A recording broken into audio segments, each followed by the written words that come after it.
Imagine pouring your life savings into your brother's dream Italian wedding, only to be dismissed as the help and plotted against in secret chats. That's Sofia's reality. If you've ever been betrayed by family, share your thoughts and stick around for more shocking stories. Thanks for this platform, Eliza. Sharing my story feels liberating, showing how one decision can shatter illusions. Let's walk through how it all fell apart. The antique wedding rings feel cold against my palm as I stand outside Marco's door at 1:47 p.m., 3 hours before he's supposed to marry the woman who just called me the help in front of 50 wedding guests. My hands are shaking, not from nerves, but from the sound of my little brother's voice carrying through the heavy wooden door of this Italian villa I've been paying for. I wish Sofia would just disappear from our wedding. She's making this about her control, freak tendencies instead of our love. The rings slip from my fingers, clattering against the marble floor like my heart against my ribcage. 6 hours earlier, I was Sofia Rossi, the sister who made dreams come true. Now I'm standing in this hallway realizing I've been living in a nightmare. This morning started like every other crisis I've managed in my 15 years coordinating disaster relief.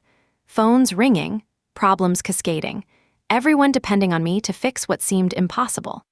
Except instead of coordinating aid drops in earthquake zones, I was juggling a $250,000 wedding while squeezing into my carefully chosen navy dress. Pronto, Giuseppe, the flowers. I balanced my phone against my shoulder while pulling up payment portals on my laptop. The florist's Italian rushed through my earpiece, delivery truck broken down, replacement needed, extra cost for emergency transport. Yes, charge everything to my card. Again, Marco will pay me back after the honeymoon. The lie tasted bitter even as I said it. My inheritance account, once healthy enough to buy my own villa, now showed a balance that made my stomach clench. My phone buzzed with 3 more crisis alerts. Guest transportation from Rome running 2 hours late, the string quartet stuck in Florence traffic, and the caterer needing immediate confirmation on dietary restrictions for the evening reception. Each problem had a price tag. Each solution required my credit card, my contacts, my expertise. I'd been managing logistics for humanitarian crises across 3 continents, but somehow my baby brother's wedding felt more chaotic than coordinating refugee camps. The rings on the floor trigger a memory that hits like a physical blow. 15 years ago, in our cramped Chicago apartment, I found 20-year-old Marco hunched over college applications at 2 a.m., his dark hair falling into eyes that looked exactly like our father's. I can't afford the application fees, Sof. His voice cracked with exhaustion and shame. Maybe community college is fine. Maybe I don't need. Stop. I closed my laptop. Budget spreadsheets for the refugee camp I was coordinating could wait. You're going to Northwestern. You're going to study international business. You're going to have everything. I transferred money from my emergency fund that night, then worked until dawn writing his scholarship essays while he slept. When he got accepted with partial funding, I covered the rest. When he wanted to study abroad in Italy, I made it happen. When he met Brianna at that expensive networking event I'd paid for him to attend, I celebrated his happiness. You're going to have the most beautiful wedding someday, Marco. I promise I'll make sure of that. 15 years of promises. 15 years of making sure Marco Rossi got everything he dreamed of while Sofia Rossi made it possible from the shadows. By late morning, the systematic erasure of my identity had become impossible to ignore. The photographer, a kind woman named Eliza, approached me during the final venue walkthrough. "Excuse me, are you the wedding coordinator? I need to confirm the family portrait schedule." "I'm not the wedding planner, I'm Marco's sister," I corrected for the 3rd time today. Eliza's eyes widened with embarrassment, but before she could apologize, Brianna's mother appeared beside us. "Sofia handles all the logistics," Mrs. Hartford said with the dismissive tone reserved for service staff. "She'll get you whatever you need." She turned away before Eliza could explain the confusion. The vendors had been treating me like hired help all morning. The florist handed me invoices without eye contact. The caterer discussed family preferences while looking past me toward Brianna's parents. Even the villa staff, who I'd been coordinating with for months, suddenly seemed uncertain about my role. I realized Marco and Brianna had been introducing me as their coordinator rather than family. In their narrative, I wasn't the sister who'd sacrificed everything. I was just the woman they'd hired to handle details. Now I'm crouched on Italian marble, gathering grandmother's rings while my brother's voice destroys 30 years of love through a wooden door.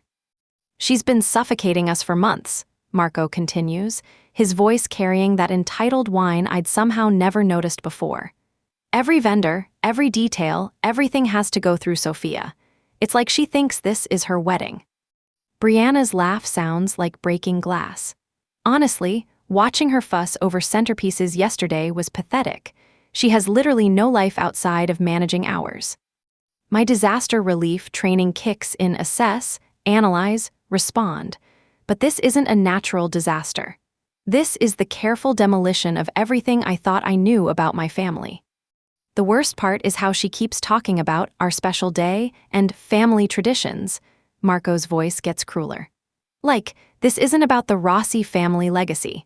This is about me and Brianna starting our own life. I walk back to my room with mechanical precision, my mind shifting into the analytical mode that served me through refugee crises and natural disasters. Emotion is a luxury I can't afford when people's lives hang in the balance.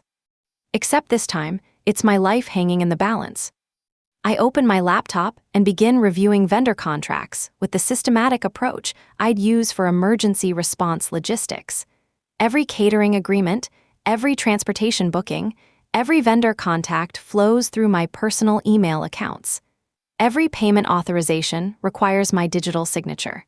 Every guest communication has been managed through my phone. The scope of my control becomes clear with each spreadsheet I open. Marco wanted a destination wedding beyond his means, so I'd made it possible. Brianna wanted luxury vendors who required personal guarantees, so I'd provided them. They'd dreamed of perfection, and I'd built the infrastructure to deliver it. Disappear, I can arrange that. Let me see exactly what that would look like. But Marco isn't finished destroying me. Through the door, I hear Brianna's voice join the conversation, and somehow this gets worse. She served her purpose funding everything. After tomorrow, we're cutting contact completely. The words hit like a physical blow. This isn't wedding stress or temporary frustration. This is a calculated plan. My parents think she's completely inappropriate anyway, Brianna continues. The way she inserts herself into every conversation, acts like she belongs with our family friends. It's embarrassing. Marco's response makes my knees buckle. I know, I should have set boundaries years ago, but she was useful. Now that we're married, we can finally be free of all her intensity. Useful, 30 years of love, and I was useful. She'll probably cry for weeks when we ghost her, Brianna says with casual cruelty. But honestly, good riddance. Back in my room, I stare at my computer screen showing the complete architecture of Marco and Brianna's dream wedding. Every vendor contract bears my digital signature. Every payment portal requires my authorization. Every guest manifest, transportation schedule, and vendor timeline flows through systems I built and maintain. They want me to disappear. The irony would be beautiful if it weren't so devastating. In my disaster relief work, I've learned that the most critical infrastructure is often invisible until it fails. The water systems, communication networks, and supply chains that keep communities functioning become apparent only when they collapse.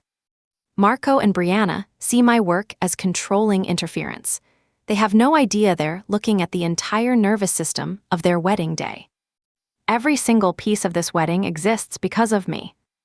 I close the laptop and walk to the window overlooking the Tuscan hills I'd chosen for my brother's happiness.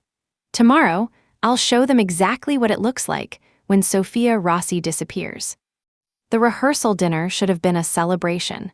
Instead, it becomes my public execution. Brianna stands at the head of the table, champagne glass raised, looking radiant in the designer dress I'd helped her choose. I just want to thank everyone who made this magical weekend possible, she begins, her voice carrying across the candlelit terrace. She thanks her parents for their generous contributions. She thanks Marco for being her perfect partner. She thanks the wedding party for their endless support. She doesn't thank me. But she's not done. As I sit at what I'd assumed was the family table, Brianna's gaze lands on me with surgical precision. "Oh, and Sofia," she says with a smile that doesn't reach her eyes, "you understand this isn't your day, right? Try to blend into the background tomorrow. We want all the focus on what really matters." The table falls silent. Marco doesn't defend me. He doesn't even look at me. Mrs. Hartford nods approvingly. "Exactly right, darling. Tomorrow should be about the bride and groom, not the support staff." Support staff? At my brother's wedding. At the table where I'm sitting because I'm family. Or at least, I thought I was family. The champagne tastes like poison as I raise my glass to toast their happiness, knowing it will be the last thing I ever do for Marco Rossi. The Italian sunrise through my villa window should be beautiful, but all I can see is the systematic destruction of everything I thought I knew about love. It's 8:30 a.m. on Marco's wedding day, and I've been awake since 4 a.m., staring at vendor emails that need immediate attention while replaying last night's humiliation on an endless loop. My phone buzzes with the first crisis of the day. Giuseppe, the head caterer, sounds frantic. "Sofia, the refrigeration unit for the seafood course has failed. We need emergency replacement and it will cost." "Handle it," I say, pulling up my payment portal. "Charge my card." But this is very expensive, and the family said all additional costs should. I said handle it. The words come out sharper than intended.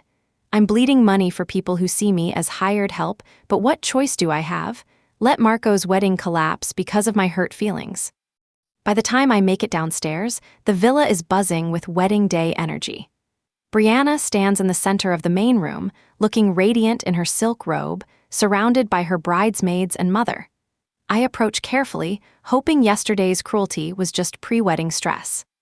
"Brianna, Giuseppe handled the catering crisis, but there's an issue with the flower delivery truck that needs." "That's what we're paying you for," she snaps without looking up from her phone. The bridesmaids exchange glances. Mrs. Hartford's lips purse with approval. I feel my cheeks burn. I'm Marco's sister, remember? I'm just trying to help with. "Sofia." Brianna finally looks at me, her gaze traveling from my carefully chosen morning outfit to my face with undisguised disdain. "That outfit is a bit much for someone in your position, don't you think? We need you focused on work, not trying to upstage anyone." The room falls silent. I'm wearing a simple cream blouse and navy slacks, nothing remotely inappropriate. But in front of Brianna's wealthy parents, her sorority sister bridesmaids, and the photographer who's documenting everything, I've just been publicly relegated to service staff. "Of course," I manage, my voice barely steady. "I'll go change and handle the vendors." As I walk away, I hear Mrs. Hartford's stage whisper, "Finally, someone who knows her place." Back in my room, I pull up my laptop to transfer some vendor contact information to Brianna, thinking maybe if I make her job easier, she'll remember I'm family. But as I scroll through my accounts, the crushing reality hits me like a physical blow. Every single element of this wedding runs through my personal systems. The catering contracts are in my email. The transportation schedules are managed through my phone. The guest communications flow through accounts I created. The payment portals require my authorization codes. Even the emergency protocols I've established, backup vendors, alternative transportation, weather contingency plans, all bear my digital signature and contact information. Every contract, every payment, every guest list, every transportation schedule, it's all me. I'd used my disaster relief expertise to build an infrastructure so comprehensive that removing me would be like pulling the foundation out from under a building. Marco and Brianna don't just want me to disappear. They want me to disappear while somehow keeping their perfect wedding intact. The irony would be hilarious if it weren't so devastating. At 1:00 p.m., 3 hours before the ceremony, I find Marco in the villa's library, adjusting his tie in an antique mirror. He looks handsome in his custom tuxedo, the one I'd helped him choose at the shop I'd researched with money I'd provided. "Marco, we need to talk." He turns, and for a moment I see a flicker of the little boy I'd raised. "Sofia, hey, crazy morning, right? Thanks for handling all the vendor stuff." "That's what I want to discuss." I closed the door behind me, hoping for privacy to salvage something from this wreckage. The way Brianna spoke to me this morning, the way everyone's treating me like hired help, this needs to stop. I'm your sister. His expression shifts, the warmth evaporating. Look, everyone's just stressed. It's a big day. This isn't about stress, Marco. Last night at dinner, Brianna told me to blend into the background at your wedding. Your wedding? I'm your family. You're being dramatic. He turns back to the mirror, dismissing me. You always make everything about yourself. The accusation hits like a slap. Make everything about myself? I've spent 30 years making everything about you. I've spent my inheritance on this wedding. I've coordinated every detail for months. I raised you after Mom and Dad died, and this is how. That's the problem. Marco spins around, his face flushed with anger I've never seen directed at me. You act like I owe you something because of decisions you made. I didn't ask you to sacrifice your life for mine. The words hit so hard I actually stepped backward. Decisions I made? Marco, you were 20 years old when Dad had his heart attack. You were a kid. And you were an adult who chose to play mother instead of getting your own life. His voice is cold, clinical. Look, Sofia, Brianna, and I have decided we need space after this. You're just too much, too involved. It's not healthy. The room spins. Space, what does that mean? It means we're starting our own family now. We don't need you managing our lives anymore. I'm not managing your life, but I stop, because suddenly I can see myself through their eyes. The sister who handles every crisis, pays for every dream, smooths every path. When did love become suffocation? I just want basic respect, Marco. I want to be treated like family at your wedding. You are family, he says, but his tone suggests I'm a distant, problematic relative. You're just not the center of attention, and honestly, that seems to be killing you. At 2:30 p.m., as I sit in the villa's garden trying to process Marco's words, Elena the photographer approaches with obvious reluctance. Sofia, I'm so sorry to bother you, but I think you should see something. She hands me her phone, displaying screenshots of what appears to be a group chat. One of the groomsmen was showing this to people, laughing. I thought you should know. The chat is titled, Marco's Wedding Squad, and the messages make my blood turn to ice. Marco * Sofia is so pathetic. She has literally no life outside of managing ours. Best man Jake, **, dude, she's been planning this wedding like it's her own asterisk. Marco **, I know right. Brianna and I are definitely ghosting her after this. Groomsman 2, * about time. She's been cock-blocking your independence for years. Marco * she'll probably cry for weeks, but honestly, good riddance. Brianna * my parents think she's completely inappropriate anyway. Time to cut the dead weight. The timestamps show these messages were sent yesterday, right after the rehearsal dinner. While I was lying awake feeling guilty about my hurt feelings, they were celebrating my future elimination. I'm sorry, Elena whispers. I just thought, if it were my family, I'd want to know. I hand back her phone with steady hands, though inside I'm screaming. Thank you for telling me. This isn't wedding stress. This isn't temporary cruelty. This is calculated, gleeful anticipation of discarding me like trash. Last night, it feels like a lifetime ago now, I sat fully dressed on my bed at 3:00 a.m., surrounded by vendor payment confirmations on my laptop screen. My inheritance account balance stared back at me, nearly depleted by Marco's dream wedding. The villa was silent except for the sound of my own breathing and the soft hum of my computer. Every payment authorization, every vendor contract, every guest communication flowing through my personal accounts.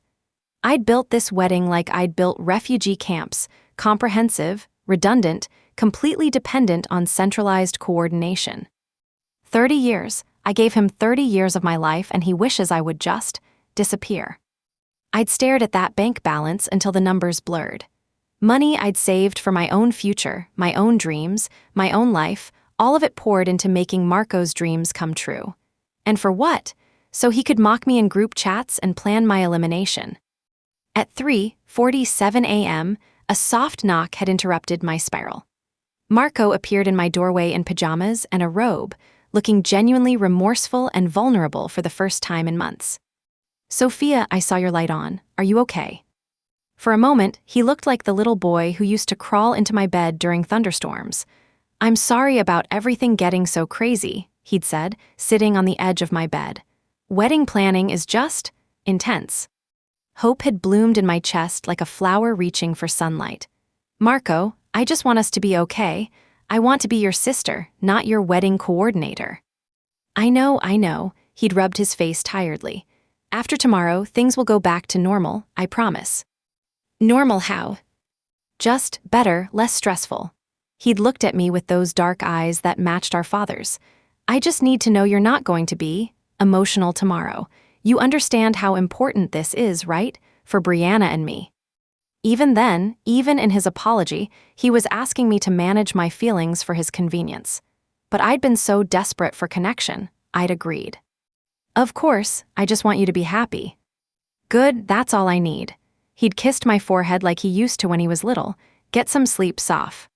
At 4:30 a.m., alone again, I'd stared at my computer screen showing every vendor contract, guest manifest, transportation schedule, and payment portal, all under my exclusive control, while Marco's words echoed in my mind.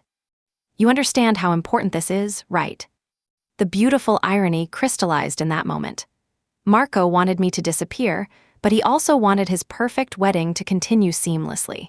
He wanted to ghost me after the ceremony, but he needed me to ensure there was a ceremony to ghost me after. They'd built their dream on my infrastructure, then decided I was the problem.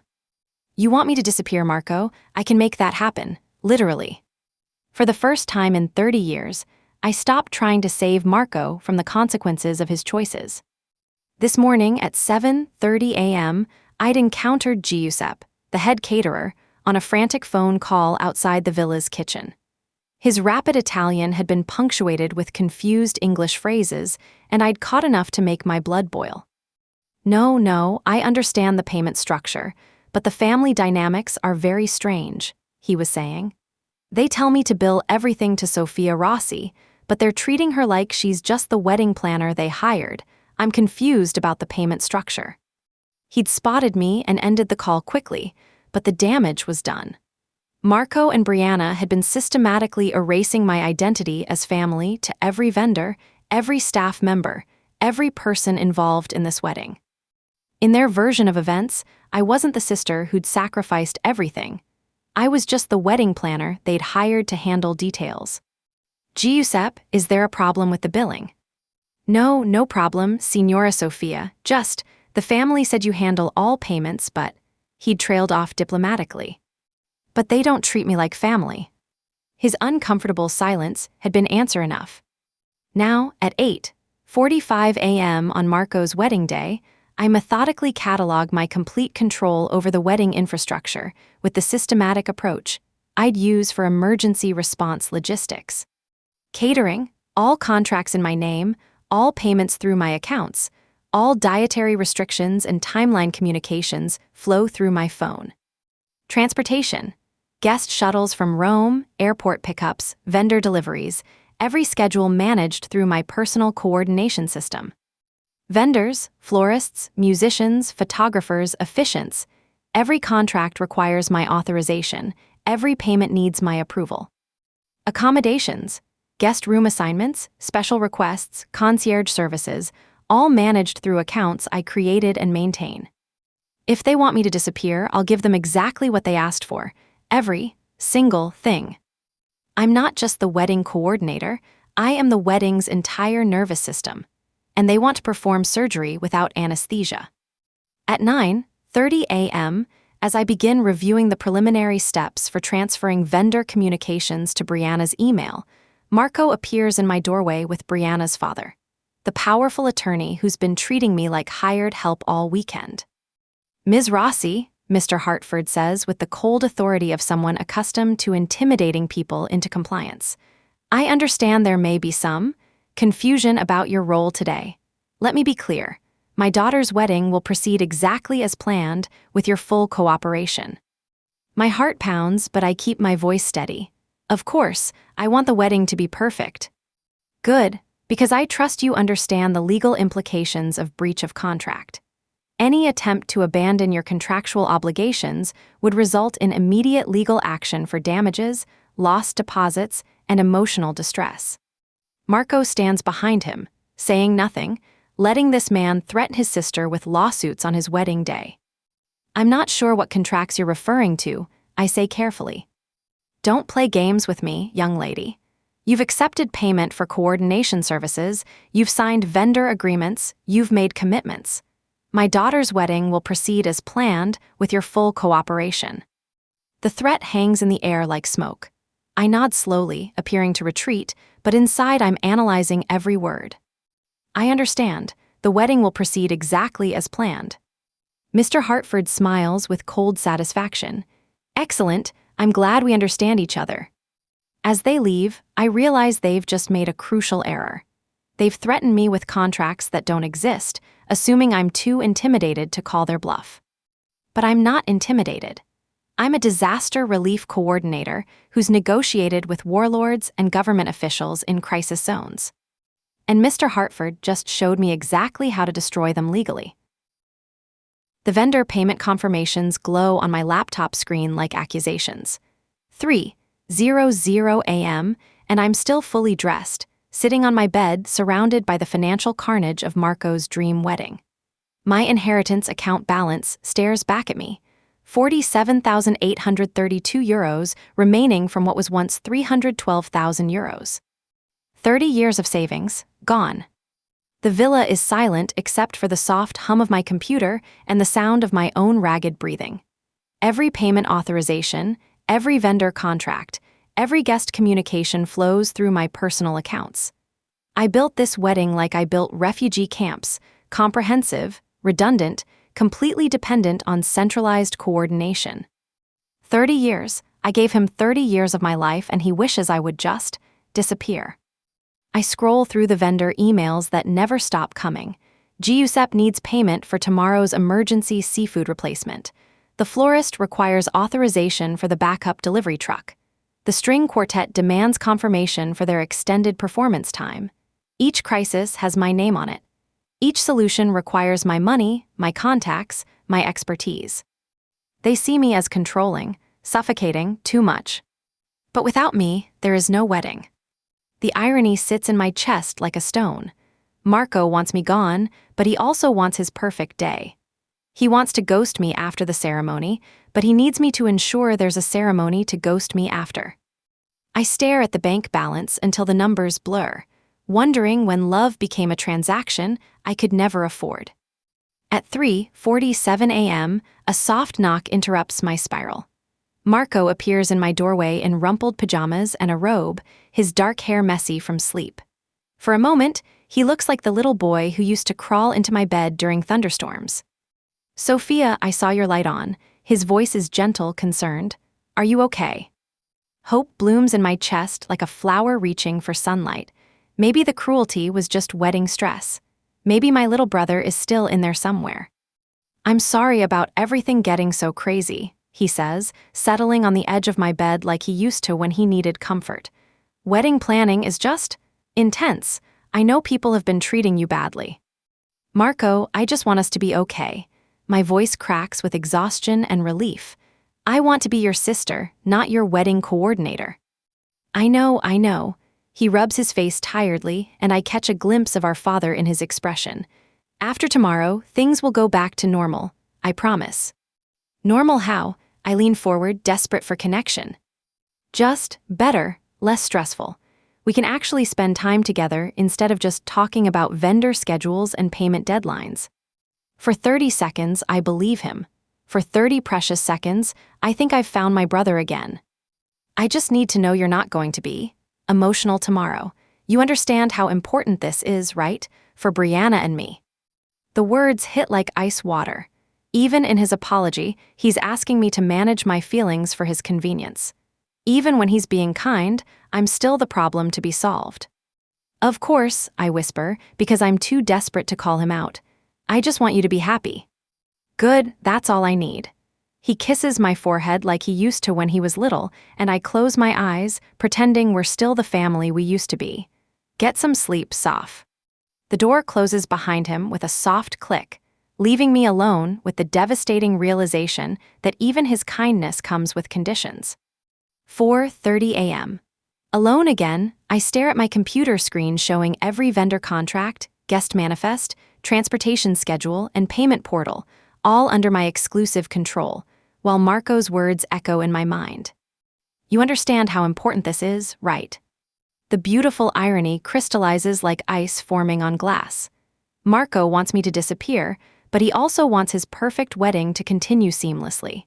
He wants to cut contact after the ceremony, but he needs me to ensure there is a ceremony. They've built their dream on my infrastructure, then decided I'm the problem. I click through the vendor portals with mechanical precision, catering contracts in my name, transportation schedules managed through my phone, guest communications flowing through accounts I created, payment authorizations requiring my digital signature. You want me to disappear, Marco? I can make that happen, literally. For the first time in 30 years, I stopped trying to save Marco from the consequences of his choices. The shift feels tectonic, like something fundamental breaking apart inside my chest. I'm not his mother, I'm not his savior, I'm not his emotional support system. I'm a woman who's been systematically erased from her own family, and I have the power to show them exactly what that erasure looks like. 7:30 a.m. I encounter Giuseppe, the head caterer, on a frantic phone call outside the villa's kitchen. His rapid Italian is punctuated with confused English phrases, and I catch enough to make my blood turn to ice. No, I understand the payment structure, but the family dynamics are very strange, he's saying into his phone. The family said to bill everything to Sofia Rossi, but they're treating her like she's just the wedding planner they hired. I'm confused about the payment structure. He spots me and ends the call quickly, his weathered face flushing with embarrassment. Giuseppe, is there a problem with the billing? No problem, Signora Sofia, just. He trails off diplomatically, his eyes darting away from mine. But they don't treat me like family. His uncomfortable silence is answer enough. Marco and Brianna have been systematically erasing my identity to every vendor, every staff member, every person involved in this wedding. In their version of events, I'm not the sister who sacrificed everything. I'm just the wedding planner they hired to handle details. The family said you handle all payments, but, Giuseppe shrugs helplessly, it is not my business, but I have worked many weddings. Usually, family is different. Usually, family doesn't get relegated to hired help at their own brother's wedding. Thank you for your honesty, Giuseppe. Prego, Signora, you have been very kind to work with. At least someone appreciates my efforts. Too bad it's not my own family. 8:45 a.m. I methodically catalog my complete control over the wedding infrastructure with the systematic approach I use for emergency response logistics. This isn't emotional anymore, this is professional assessment. Catering, all contracts in my name, all payments through my accounts, all dietary restrictions and timeline communications flow through my phone. Transportation, guest shuttles from Rome, airport pickups, vendor deliveries, every schedule managed through my personal coordination system. Vendors, florists, musicians, photographers, officiants, every contract requires my authorization, every payment needs my approval. Accommodations, guest room assignments, special requests, concierge services, all managed through accounts I created and maintain. Emergency protocols, backup vendors, alternative transportation, weather contingency plans, all bear my digital signature and contact information.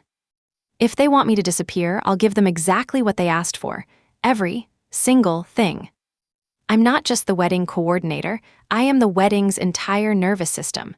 Remove me, and the whole system flatlines. They want to perform surgery without anesthesia. Let's see how that works out for them. 9:30 a.m. As I begin reviewing preliminary steps for transferring vendor communications, Marco appears in my doorway with Brianna's father, the powerful attorney who's been treating me like hired help all weekend. Mr. Hartford fills the doorframe with the cold authority of someone accustomed to intimidating people into compliance. His silver hair is perfectly styled, his expression calculating and cruel. Ms. Rossi, he says, his voice carrying the weight of legal threat. I understand there may be some confusion about your role today.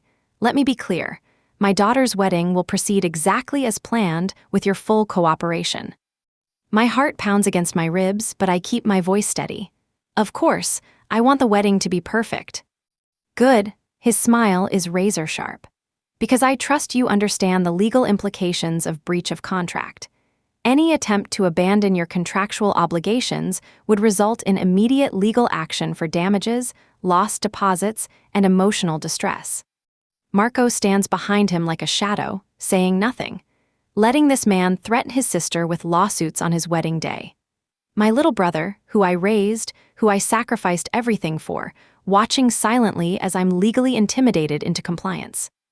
I'm not sure what contracts you're referring to, I say carefully. Don't play games with me, young lady. His voice drops to a dangerous whisper. You've accepted payment for coordination services, you've signed vendor agreements, you've made commitments. Breach those commitments, and I will personally ensure you're sued into bankruptcy. The threat hangs in the air like poison gas. Behind him, Marco's face is unreadable. No defense, no protection, no acknowledgement that I'm his family being threatened. I understand, I say quietly, appearing to retreat. The wedding will proceed exactly as planned.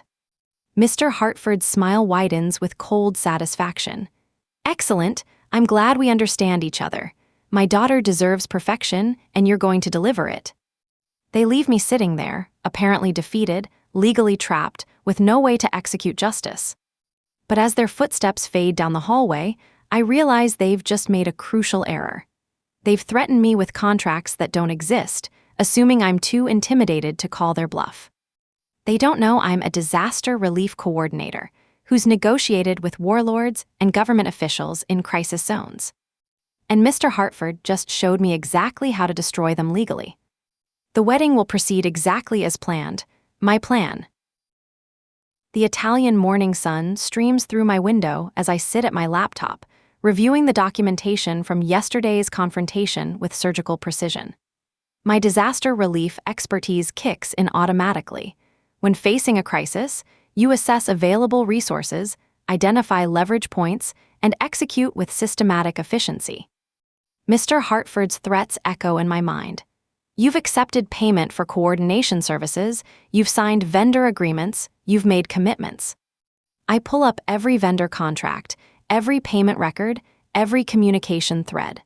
The beautiful truth crystallizes on my screen like evidence in a criminal case. There are no coordination service contracts, no professional agreements, no legal obligations whatsoever. Every single transaction was done as family favors. Every vendor relationship was established through my personal connections. Every payment came from my inheritance account with no expectation of reimbursement because I was helping my brother, not running a business. You want to threaten me with contracts that don't exist? I whisper to my empty room, a smile spreading across my face for the first time in days. Let me show you what real logistics expertise looks like. Mr. Hartford made the classic mistake of powerful men. He assumed I was too intimidated to think clearly. He threatened me with legal action for abandoning contractual obligations that exist only in his imagination. But I've negotiated with government officials in war zones. I've coordinated with hostile militaries during humanitarian crises.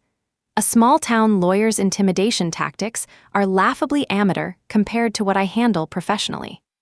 I begin typing with the methodical precision I use for emergency response protocols. Every vendor will receive clear documentation. Every payment portal will be updated. Every communication channel will be transferred. Marco wanted me to disappear. Today, I'm granting that wish with the efficiency that's made me legendary in disaster relief circles. 10:30 a.m. The systematic transfer begins with the precision of a military operation. I open my vendor contact spreadsheet and begin the digital handover that will shift every single element of this wedding to Brianna's direct control. Each email is crafted with professional courtesy that masks the devastation I'm about to unleash. Dear Giuseppe**, please note that effective immediately, all wedding coordination, payment authorization, and communication should be directed to Brianna Hartford at email. I am no longer involved in any capacity. All future decisions, changes, and financial obligations are her responsibility. Best regards, Sofia Rossi.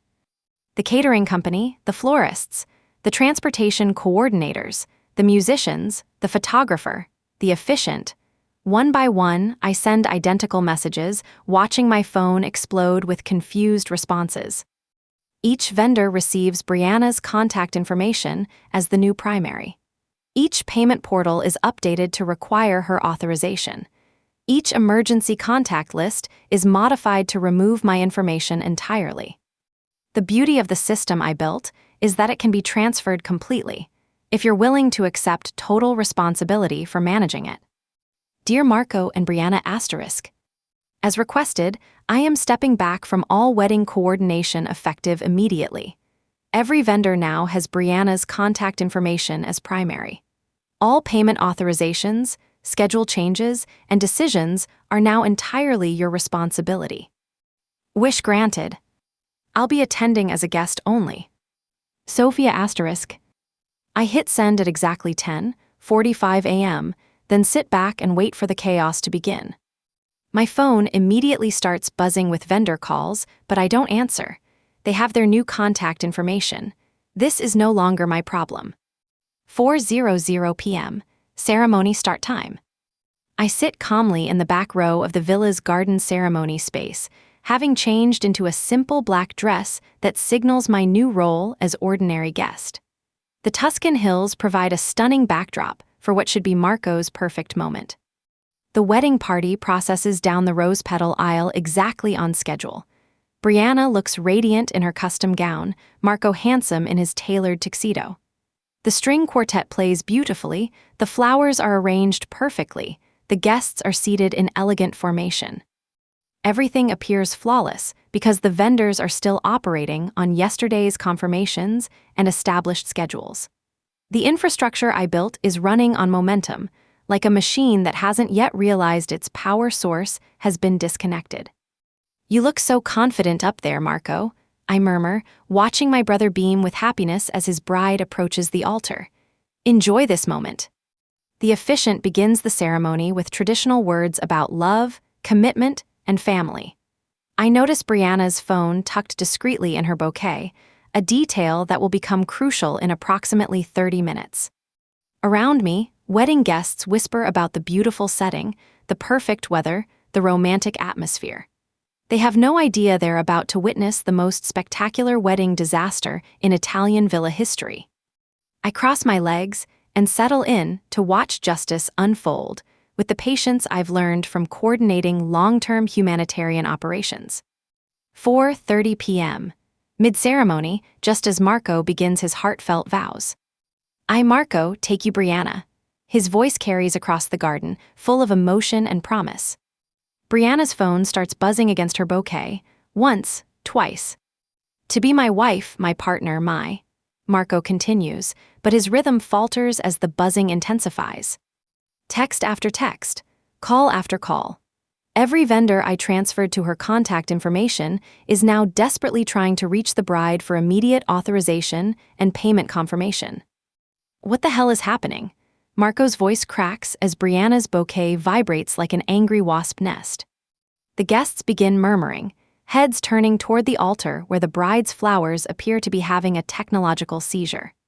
Brianna's face flushes crimson as she tries to maintain her serene bridal expression while her phone explodes with crisis notifications. Giuseppe the caterer. Urgent. Payment authorization needed immediately for seafood course. The florist. Emergency. Delivery truck payment required before unloading ceremony arrangements. Transportation coordinator. Critical. Guest shuttle payments declined, drivers refusing service. Each buzz is another vendor realizing their primary contact has no access to payment systems, no knowledge of established protocols, no ability to handle the complex logistics required for a $250,000 destination wedding. Should we pause? The officiant whispers, staring at the vibrating bouquet in confusion. No, Brianna hisses through her frozen smile. Keep going. But Marco has stopped mid-vow, staring at his bride's flowers like they've caught fire. The romantic atmosphere dissolves into technological chaos as Brianna's phone refuses to stop announcing the collapse of their perfect day. 4:45 p.m. The ceremony limps to completion despite the digital interruptions. As guests applaud the newly married couple, 3 vendors simultaneously approach the altar with the desperate urgency of people whose livelihoods depend on immediate payment. Giuseppe the caterer reaches them first, his face flushed with panic. "Signora Brianna, I need immediate authorization for the reception service. The payment portal is not working, and my staff cannot." "Not now," Brianna snaps, still clutching her buzzing bouquet. The florist arrives next, wringing his hands. "Excuse me, but the ceremony arrangements require immediate payment before we can set up the reception flowers. Your authorization codes are not." "This is our wedding," Marco explodes, his perfect composure finally cracking. "Handle this later." But there is no later. The transportation coordinator appears with a clipboard and an expression of barely controlled panic. The guest shuttles back to Rome are scheduled to depart in 2 hours, but the drivers are demanding payment now or they leave immediately. The crowd of wedding guests watches in fascination as the fairy tale wedding transforms into a logistics nightmare. Phone cameras appear as people begin documenting the chaos. That's when I stand gracefully from my back row seat, smoothing my simple black dress, and walk toward the altar with the calm confidence of someone who's handled far worse crises. "Excuse me," I say clearly, my voice carrying across the garden. "I think there's been some confusion." All eyes turn to me, vendors, guests, the panicking bride and groom. I smile with serene professionalism. "I'm sorry, but I'm just a guest today. All wedding management was transferred to Marco and Brianna this morning, as they requested. I'm sure they'll handle everything beautifully." The silence that follows is deafening. Brianna's face goes white as she realizes the implications. Marco stares at me like I've just spoken in ancient Greek. "What do you mean transferred?" Mrs. Hartford demands, her voice shrill with alarm. "I mean exactly what I said. As of 10:45 this morning, every vendor, every payment system, and every coordination responsibility belongs entirely to the bride and groom. I'm no longer involved in any capacity." The vendors exchange panicked glances. The guests murmur with growing excitement. And Marco finally understands that his wish has been granted in the most literal way possible. 5:15 p.m. The ceremony space empties as vendors swarm the helpless couple. With no access to payment systems, no knowledge of vendor protocols, and no understanding of the complex logistics I'd managed for months, Marco and Brianna stand paralyzed as their perfect wedding collapses around them. "Sofia," Marco breaks away from the vendor crowd and confronts me with desperate fury. "Fix this right now, you can't just abandon us." I pull out my phone with calm deliberation, scrolling to our group chat thread. "Abandon you? Marco, I'm giving you exactly what you asked for." "What are you talking about? Would you like me to read your exact words to the guests?" I hold up my phone, my voice carrying clearly across the garden. "Marco is so pathetic. We're definitely ghosting her after this. Good riddance. Ring any bells." His face drains of color. Around us, wedding guests lean in with the fascination of people witnessing a spectacular car crash. Or perhaps Brianna's contribution, time to cut the dead weight. Very touching words about family, don't you think? Brianna appears beside Marco, her wedding dress trailing in the dirt, her perfect makeup smeared with panic sweat. "You can't do this to us. This is our wedding day." "No," I say with crystalline clarity, "this is your wedding day. I'm just a guest, remember? You made that very clear yesterday when you told me to blend into the background." The vendors circle like sharks sensing blood. Giuseppe waves unpaid invoices. The florist demands immediate authorization. The transportation coordinator threatens to abandon stranded guests. "Please," Marco whispers, and for a moment he sounds like the little boy I raised. "I'll apologize, I'll make it right, just, please fix this." I look at my brother, really look at him, and see not the child I sacrificed everything for, but the entitled man who mocked my love in group chats while spending my inheritance. "I spent 30 years fixing your problems, Marco. Today, you get to fix your own." 6:30 p.m. I emerge from the villa with my single suitcase, while Marco and Brianna frantically attempt to salvage their wedding with no vendor access, no payment authorization, and no understanding of the systems I'd built. I've changed into an elegant travel outfit and gathered my belongings. Elena, the photographer, approaches as I load my rental car, her camera still documenting the chaos for posterity. Sofia, I just wanted to say, she pauses, searching for words. What you did today, it was magnificent. I simply gave them what they asked for, I reply, adjusting my sunglasses. They wanted me to disappear. They wanted to handle their own wedding. They got both wishes. Behind us, the villa buzzes with crisis energy. Vendors demand payment. Guests mill around confused. Marco's voice carries across the garden, pleading with suppliers who no longer recognize his authority. Will you be okay? Elena asks. I think about my depleted bank account, my uncertain future, my 30 years of misplaced devotion. Then I think about the woman who walked into this villa 3 days ago, the woman who would have bankrupted herself to save Marco from embarrassment. That woman is gone. I'll be better than okay, I tell Elena with genuine conviction. For the first time in 30 years, I'm going to live my own life. As I drive away from the villa, my rearview mirror shows the spectacular collapse of Marco's perfect day. Vendors pack up unpaid equipment. Guests cluster around the chaos with phone cameras. The fairy tale wedding dissolves into exactly the nightmare it deserves to be. 30 years I spent making sure Marco got everything he wanted. I say to my reflection in the mirror, watching the disaster recede behind me. Today, I finally gave him exactly what he asked for. The Tuscan countryside stretches ahead, beautiful and full of possibilities I'd never allowed myself to imagine. For the first time since I was 25 years old, I'm driving toward my own future instead of managing someone else's dreams. And it feels absolutely perfect. Sofia, thank you for bravely sharing your story. It highlights how endless sacrifice can blind us to exploitation, teaching the power of self-respect in reclaiming control. Was Sofia justified in letting the wedding crumble? Share your take in the comments, and if this hit home, like and subscribe for more real justice tales. I'm Eliza Quinn, and remember, here on Wedding Day Justice, veils off, justice on.